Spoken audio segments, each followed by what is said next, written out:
സാനിയയുടെ social media പേജുകളിൽ കൂടുതലും തൻ്റെ യാത്രകളിൽ എടുത്തിട്ടുള്ള ഫോട്ടോകളും അതിൻ്റെ വിശേഷങ്ങളുമാണ്. ഒരു പ്രമുഖ വാരികയ്ക്ക് നൽകിയ അഭിമുഖത്തിലാണ് തൻ്റെ ഏറ്റവും പുതിയ ഫിലിപ്പീൻസ് യാത്ര അനുഭവങ്ങളെക്കുറിച്ച് സാനിയ പറയുന്നത്. ഫിലിപ്പീൻസിലേക്കുള്ളത് ഒരു ഗേൾസ് ട്രിപ്പായിരുന്നു. 16 രാജ്യങ്ങളിൽ നിന്നായി 21 പെൺകുട്ടികളുണ്ടായിരുന്നു. യാത്രകളെല്ലാം പ്ലാൻ ചെയ്തത് ഹോട്ടലും സൗകര്യങ്ങളും കൂടി നോക്കിയിട്ടാണ്. എന്നാൽ ഹോസ്റ്റ് ചെയ്യുന്ന ലേഡി പ്ലാൻ ചെയ്യുന്ന കാര്യങ്ങളെ ചെയ്യാൻ പറ്റുകയുള്ളൂ. ട്രിപ്പിലെ തീരുമാനങ്ങളെല്ലാം സമ്മതമാണെങ്കിൽ മാത്രമേ നമ്മളെ യാത്രയിൽ അവർ കൂട്ടുകയുള്ളൂ. അതുകൊണ്ട് തന്നെ വളരെ ത്രില്ലുണ്ടാക്കിയൊരു യാത്രയെന്ന് പറയാം. ഞങ്ങൾ താമസിച്ച മുറികളിലെ സൗകര്യങ്ങൾ സാധാരണ ഹോട്ടലിലേതുപോലെ ആയിരുന്നില്ല. മുറികളിൽ ടേബിൾ ഫാൻ മാത്രമേ ഉണ്ടായിരുന്നുള്ളൂ. ഷവറിൽ വെള്ളം വരുന്നത് വളരെ കുറച്ചു മാത്രം. അവിടെ നമ്മുടെ ഇഷ്ടത്തിനുള്ള ഭക്ഷണമല്ല, മെനുവുമില്ല. അവിടെ ഉണ്ടാക്കുന്നത് എല്ലാവരും കഴിക്കണം.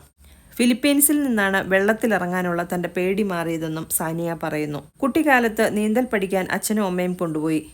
പേടിച്ചു വെള്ളത്തിലിറങ്ങാതിരുന്ന തന്നെ കോച്ച് വെള്ളത്തിലേക്ക് തള്ളിയിട്ടു. അങ്ങനെ ചെയ്താൽ പേടി മാറുമെന്നാണ് കോച്ച് കരുതിയതെങ്കിലും അതോടെ പേടിച്ച് എൻ്റെ പഠനം മുടങ്ങി.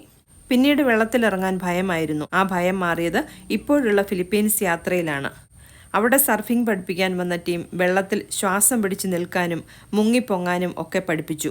അതിനുശേഷം നീന്താൻ തുടങ്ങി.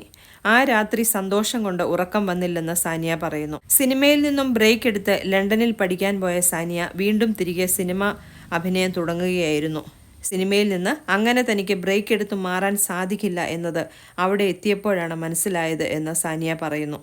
തമിഴിൽ നായികയായി ഒരു സിനിമയുടെ പ്രൊമോഷന് വേണ്ടി നാട്ടിൽ വന്നതിന് ശേഷം ലണ്ടനിലേക്ക് തിരികെ പോയില്ല. തമിഴിൽ പുതിയ പ്രോജക്റ്റ് കമ്മിറ്റ് ചെയ്യുകയും ചെയ്തു.